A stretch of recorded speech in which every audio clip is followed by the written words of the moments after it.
There is so much happening in the world of cricket today. The Fab Four are out there all playing today. It's the decider between India versus South Africa.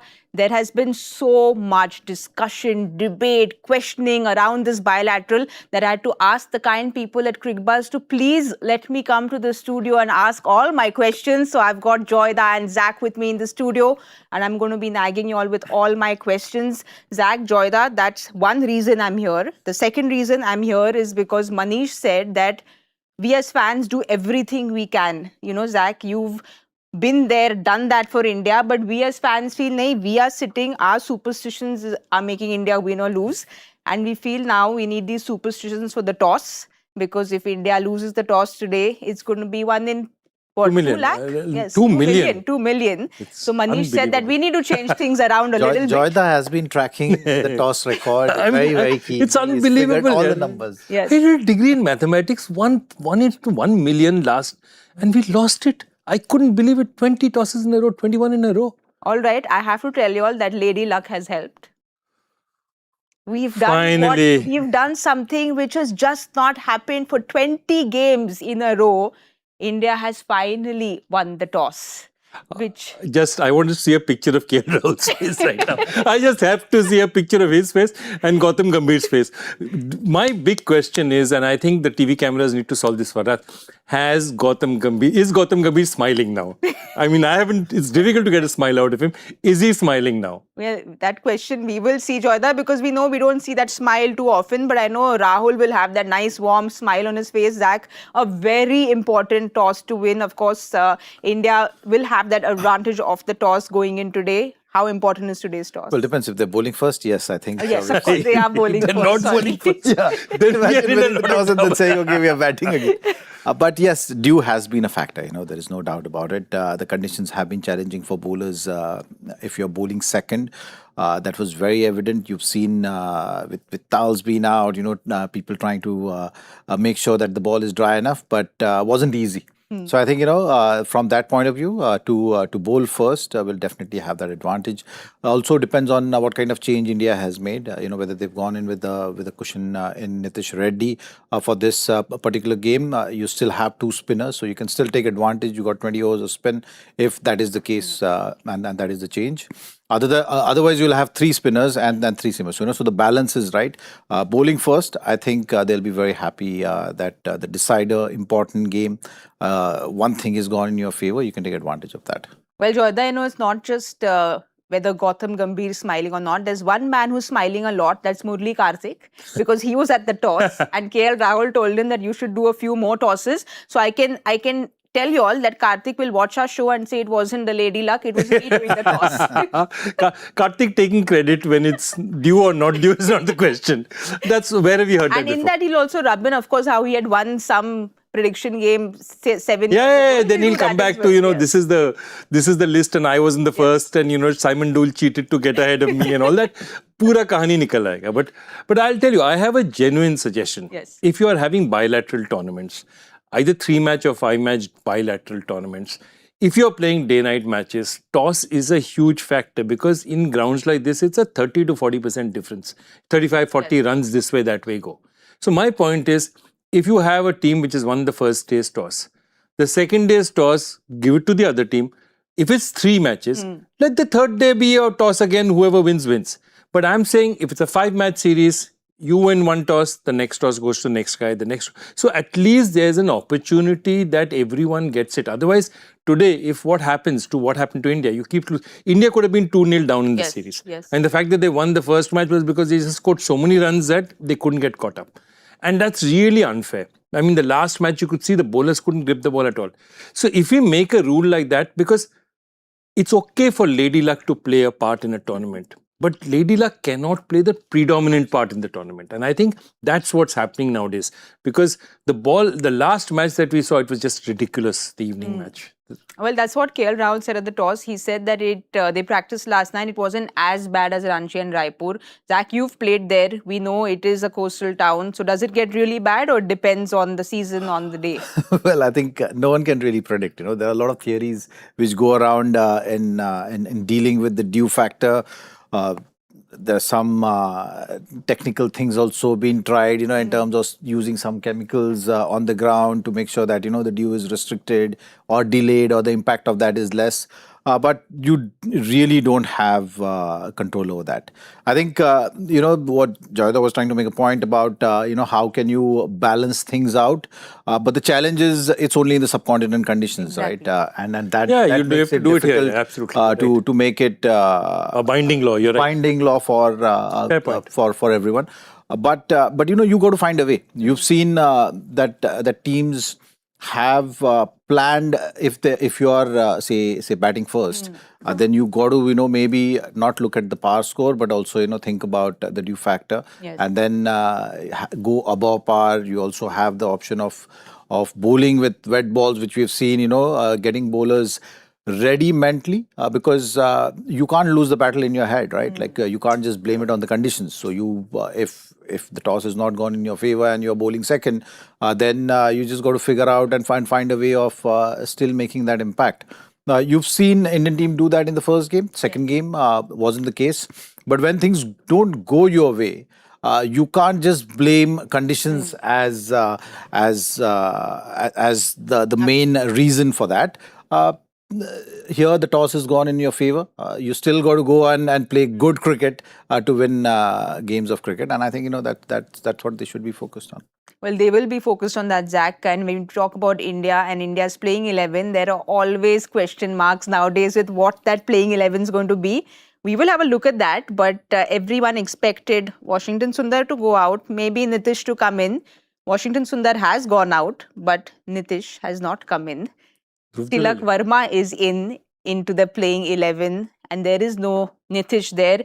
What is this statement now, Joyda, that we will go with an all-rounder shorter and we will back our batters to get more runs? I'm just thinking, Tilak Verma, he bowls a bit, but he's not hardly, Washington Yes. Sundar is a far You more still complete you bowler. still have proper 5 bowling options Yes. there, right? Washington Sundar was the 6th bowling option. What Indian team have thought about is that, okay, strengthen the batting bit more, which generally has been their thought process, as we've been seeing. Even the bowlers, they give emphasis on batting, and the selection is pretty much tilting in favor of people who can contribute with the bat as well, even if you are a bowler. I think they're just banking on the 5 bowlers. They're saying, okay, even if someone is having an off day, maybe a couple of overs of Tilak can be utilized. But other than that, you're just making sure that, okay, your 5 bowling resources are going to be used in this game. And also Washington's bowled 4 in the first, 3 in the Yeah, second. So 7 it's in not 2 like they really utilize Washington, the bowler. So they probably have gone ahead with saying, let's go with a... Yeah, I think the way they are looking at it then is that if we lose the toss, which they've given the cricket, they thought they had a very good chance of, that they just put up so much on the board that there's not. So they have to say that, okay, forget everything else, now our mark is 380. We have to get at least 375, 380, and then whatever the conditions, at least we'll be in a position to defend it. So get that extra batter in, because the extra bowler is not helping. Yes. I think that's the only logic I can think behind it. But yeah, it's interesting that they've gone for again another batter, and they've sort of, the all-rounders have reduced. It's also very not Gautam Gambhir, because Gautam's normal teams have a lot of options. He tries to have lots of all-rounders there, rightly or wrongly. Even in test matches, that's a different matter altogether. But that's what he tends to do. So this is an interesting thing, that there are no options. These are 5 bowlers. 1-2 over ho sakta hai, kahin se nikal sakta hai, but these are your 5 bowlers. There's one thing, Joyda, every time we see the playing 11, there's a lot for us to discuss at Cricbuzz Live, because there's always something new thrown at us, and also lots to discuss on social media as well, because there's so many pro and contra views on the playing 11. But this is India's playing 11. We'll have a look at South Africa's playing 11. Not too many surprises there, because they have probably those 2 forced changes. Zach, you said this is what you'd expect. Ryan Rickelton is in, and so is Bartman, because of the 2 injuries that we saw in the last match. Yeah, this was on the expected lines. Yes. These both the changes are forced changes.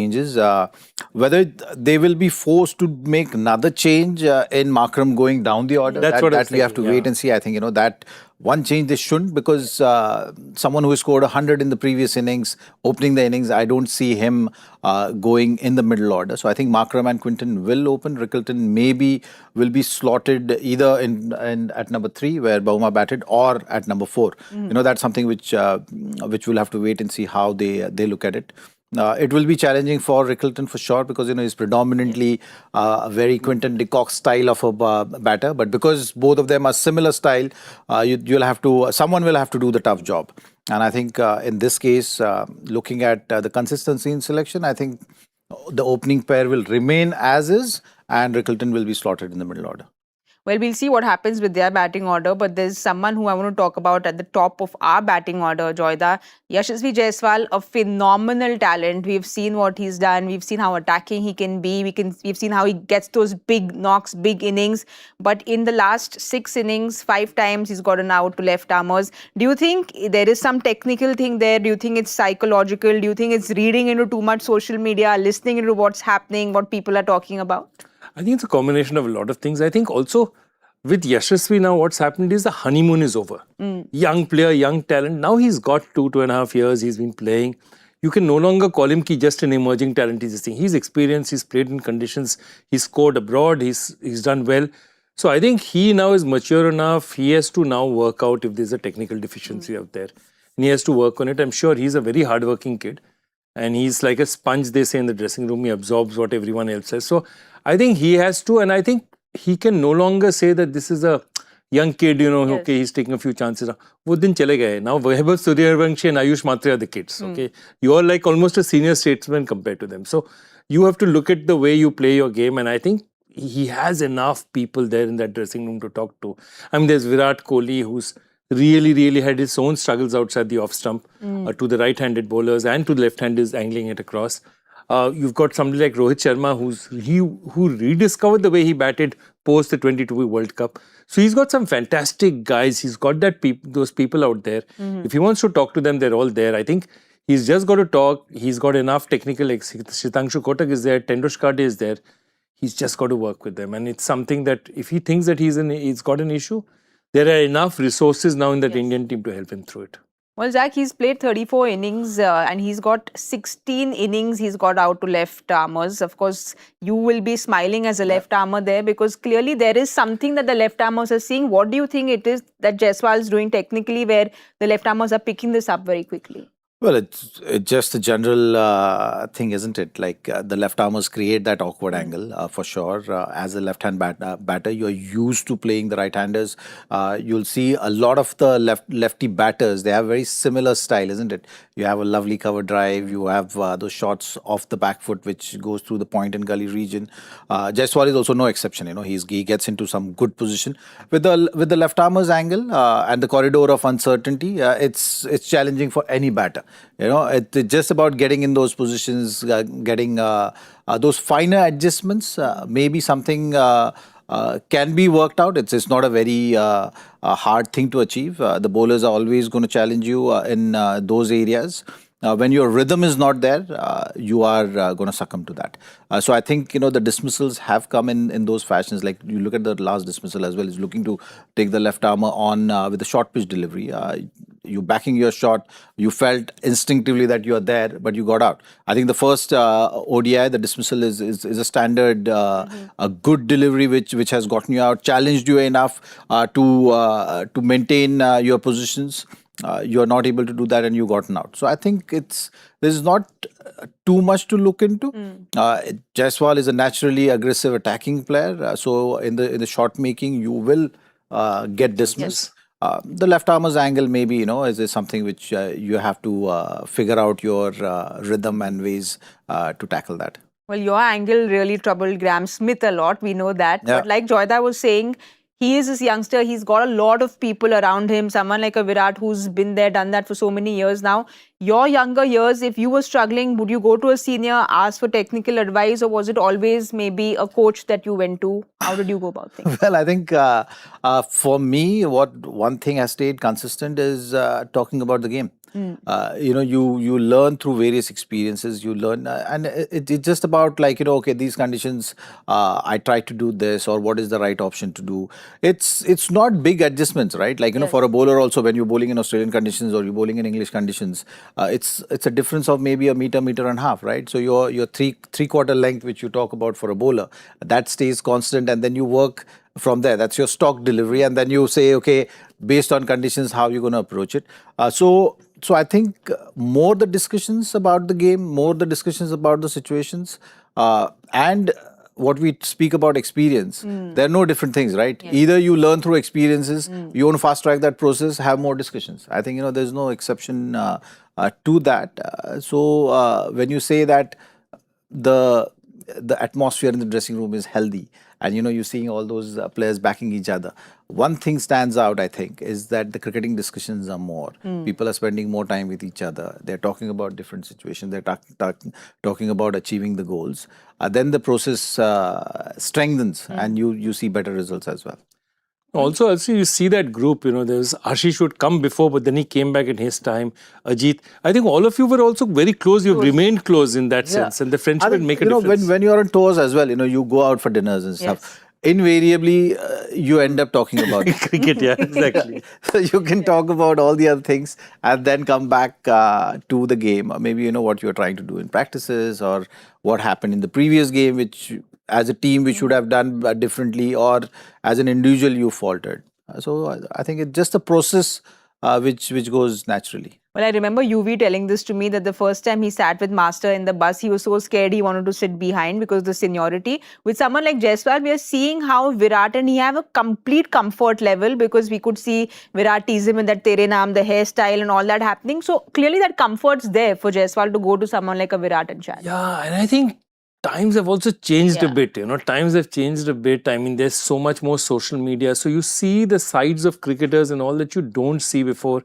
Players have also loosened up because they feel that this is a personality that's more likable to around the world. So there's a lot more of that, I think, now happening. And also, I think the IPL has a huge factor in it, because you're forced to live in 2 months with cricketers that you couldn't have dreamt of at one point in time. I mean, when a Bombay dressing room, when, say, Sachin Tendulkar was batting in 2009-10, I mean, to have players of his caliber and to have some of the players who have just sort of playing first-class cricket, to be in that same dressing room for them for 2 months. So these things, the IPL has also been a huge factor in changing it. I think it's a healthier relationship now, in many ways. But it's also, the only problem is it's a healthy relationship internally. There's a huge amount of pressure externally, because there are fan groups going one way, fan groups going the other. So you show one video, somebody will misinterpret it, somebody will take it.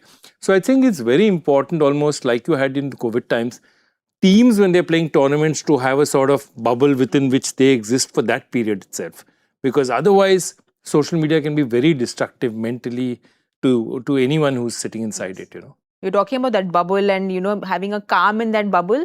There seems to be this calm and bubble around South Africa every time Temba Bavuma is there leading them on, because he seems to be very quiet. He seems to be doing his own thing, and the results are showing, Zach, because he has won 10 out of his 11 test matches. He hasn't lost a single test match. If he goes on to win this game today, a whitewash in the test series, and then maybe a win in the ODI as well. So clearly as a leader, he's doing very well and doing it very quietly, Joyda. Like you're saying, the outside noise doesn't seem to really affect him. ABD had to say something about him, and he said he's very Dhoni-like as well, Temba Bavuma, because this is what ABD said. He said Temba is soft-spoken and he hardly ever raises his voice. It just shows you the different styles of captaincy can be successful. I think it's similar for MSD. Maybe back in his day, I hardly ever heard his voice. He was quite calm, didn't speak much. But when he did speak, I think people listened to him. You've, of course, played under MSD, Zach. Do you see that kind of a similarity?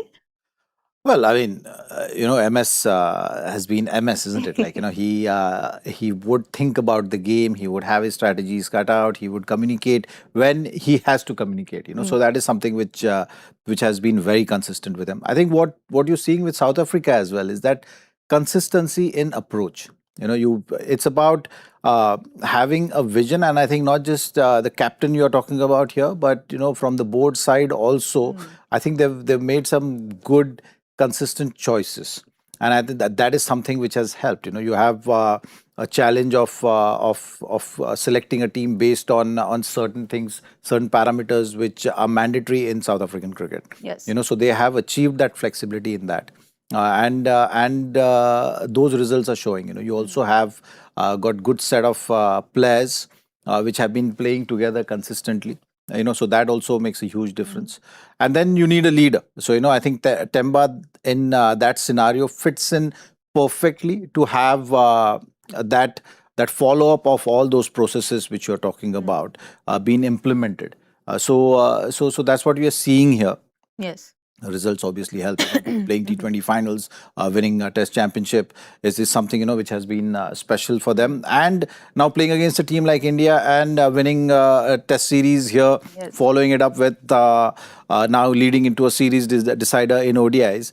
It's just giving them the right kind of fodder to progress and keep growing in confidence. Well, we spoke about their winning ways, Jodhar. 12 test matches, 11 he's won. We spoke about what can happen. This is the record that he has. If they do go on to win today, how do you rate him as a leader? No, you have to rate him very highly but I think there are 2-3 things that have really benefited the cricket of South Africa over the last 7-8 years. One is the fact that they can no longer, at one point in time, a lot of South African cricketers were going on their way to the UK, playing there and deciding to stay on there. So a whole generation of South African cricketers literally moved to the UK and played out there. And now I think because after UK left the EU, that is no longer possible. So what's happened is a lot of South African cricketers have actually come back and started playing domestic cricket as well. So which is fantastic because the pool has increased. The second interesting thing, which is almost exactly the reverse, is that they've allowed a lot of cricketers, because a lot of the top cricketers like Klaasen and all said at one point in time that they want to play leagues because that's how they can secure their families and make enough money to retire. And they allowed them to do that. And what happened therefore is, in the team, you got guys like Britske, you got guys like Zorzi, who would have, Britske under normal circumstances with the Klaasen and everybody there, perhaps he would have not got his chance. Yes. But he comes, gets his chance, scores 150. That's the kind of thing that you're getting out there. And then on top of that, you've got this one leader who's come in, who's calm, who's unfazed. And the beauty of it is, for whatever reason, lots of people say that this is a political choice. They make fun of him. And once he starts winning, then the aura completely changes, because what is a negative becomes a positive. And now he almost has an aura around him that I think very few other Test captains in the world now have. So you look at him and I think he's a special player. And he's special also because, paradoxically enough, he's not special. He's a calm, centered person. And what he's happened to do is, he's got this team integrated, regardless of color, regardless of which state they play for, regardless of what they do. They're all playing for him. And that's the interesting thing, that he's the unquestioned leader of this team.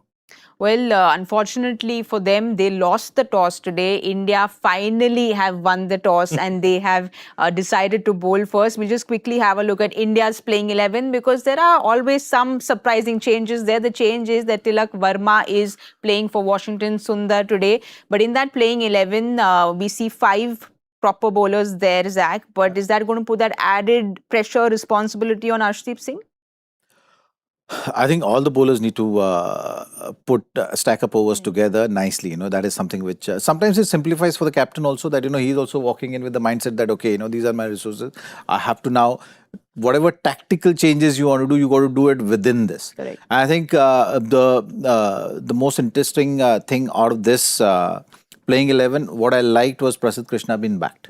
He's had 2 tough games, but if you're looking at the long-term perspective, and you're looking at no Bumrah here, no Siraj here, no Shami here, so you're looking for that bowling options when you're talking about the big tournament. And the lead up to that, and looking at the availability of bowlers for that, then Prasidh has got this good opportunity right now in this game to be able to perform and say that, okay, the conditions were also a factor. Maybe he's getting into his role, all those kind of things. Other than that, Tilak is going to be that one option, if required, can be utilized. But because India is bowling first here, I think with these 5 bowling options also, KL will be relieved. He will not feel that pressure, because Dew is definitely not going to. Yeah, he's not going to get chasing and searching around who to give the ball to, which so happens in the last few matches. But Arshdeep has said that he, in his free time, watches YouTube, watches Zach and Wasim Akram,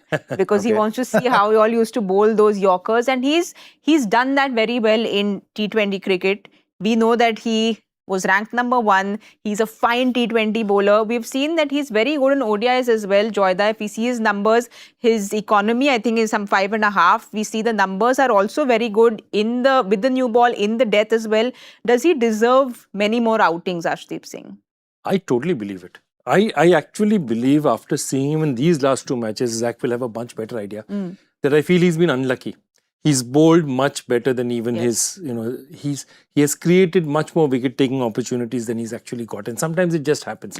But you see him as a bowler, you see this kid reacting, he knows, he doesn't, not so much shows in his face, but the way he bowls, he's doing everything right. Yeah. I mean, if you look at him as a bowler, sometimes you see Prasidh a bit flustered when he gets hit for a couple of runs and he doesn't know.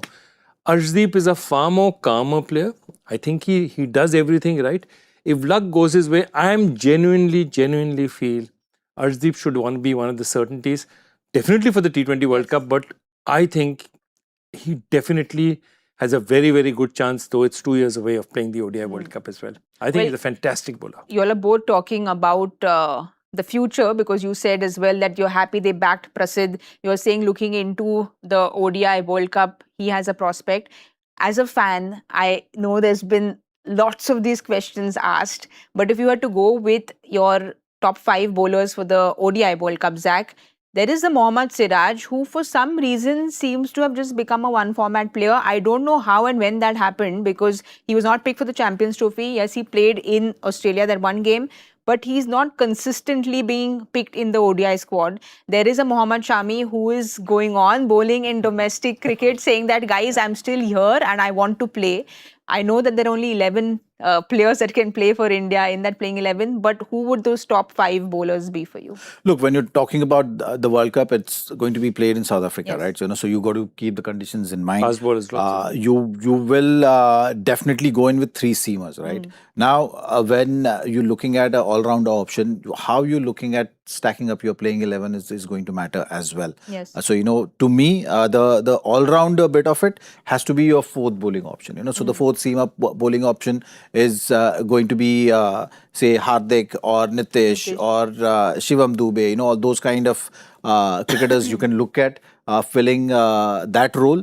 But then you have 3 specialist bowlers, and in that Bumrah being that top pick, for me the 2nd pick has to be Arshdeep there. And also you got to look at how you're going to use them as a group. Yes. So the variety comes in with the support and the clarity of the roles, which in this tournament, in this bilateral series, they've looked at Prasidh as that one change bowler, right? So who is going to be that one change bowler? Is that bowler Harshit?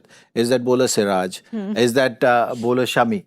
So I think a lot is going to be dependent on that. But if I have to pick 2 right now, for the ODI World Cup, keeping that in mind, I think for me it's Bumrah and Arshdeep for sure. Yes. Simply because I've liked Arshdeep's progress. Like, when you've invested in someone in the T20 format, you want to see them get better in that format. That's the start. You want to see that improvement. You want to see them react nicely in different situations, pressure situations, which Arshdeep has done. He's been very consistent with wicket taking as well. And he molded himself nicely in that format. Now, this is the progression for him, and you see him react in different situations. The 2 close games gives you a very good indication that how someone is reacting under pressure. Yes. And to me, he has shown enough signs of him developing into a fine bowler. Yes, the speed can be increased, the movement, or the all those variations. That's a process which can happen in the due course. But I liked what I saw in terms of him absorbing pressure, in terms of him having the clarity of plans, and then going on to execute them. So I think Bumrah and Arshdeep are definitely should be there. And then the 3rd bowling option, then you can look at, say, Harshit, Shami, Siraj, Prasidh. You have enough options. Or you can go a bit further and look at someone like say Khalil Ahmed for that matter, if you just want to create that left armers thing. Mohsin has been injured. You have Avesh Khan, who's been injured for a while. So you have enough pool of bowlers, and that's why when you're talking about some of the senior bowlers not being here or have they been labelled as one format, these are the opportunities which the think tank should be using, and they're trying to do the best they can in this scenario. So I think, sometimes you look at criticizing people too much with regard to the selection and, with regard to leaving someone out and all that. Mind you, there is enough cricket happening right now. There are different formats, and it's not an easy one, So for us watching from outside, at times it gets complicated. And there are certain things which we should react to, but other than that, I think when you get into the finer things, at times you just got to when you're close to the situation, you have better understanding. From here, you'll not have that much. So I think that's why I was saying, someone like Prasidh, if you've taken him in, give him the 3 games, but then have the clarity. Then you move to the next person if need be. If you're not happy with what you saw, and then you communicate with the individual in that way that, okay, these are the things which you need to improve on. Well, Joyda, firstly, I totally agree with him, because that's what, think of, the situation where Prasidh is dropped in this match. You've bowled twice, both times the ball is like a bar of soap, okay? Yeah. The one time that you won the toss and you're there, if you don't get a chance to bowl, and then you dropped, then why have I done this experiment? Correct. So when I actually give a bowler a chance, I have to give him that full opportunity. And then if he's good enough, not good enough, that's a different matter. But a full opportunity, you would say 6, 7? Like I'm saying this 3-match series, so definitely at least once he's got an opportunity to bowl with a dry ball in a situation where it's a score setting situation, not a chase situation, because the dynamics of a chase situation are also very different. He's got that opportunity. Let's see how he does. Then they might say, okay, we might think of you for a couple of more ODIs early now. Because there are going to be lots. They're going to need 25, 30 ODIs before the World Cup. So I think everyone will have their opportunity. And Zach is absolutely right. We don't know who's going to come out of it. Right now, we're looking at these 4, 5. But, somebody like a Khalil is also there. He's there in the picture. He's a good bowler. I think you think Bhuvi's past it. We don't know what the situation is. It's South Africa. He can zip it around. We don't know who else is there waiting for us right now. These are just the top 5 or 6. Well, I'm just happy I got this opportunity to ask you all questions. I'm not going to stop, because I'll continue when we have our lunch, because there's so much discussion. Like Zach said, it's easier to sit like fans and say, yaar, why is this selection? Why this playing 11? It's always easier to comment. The job is much tougher.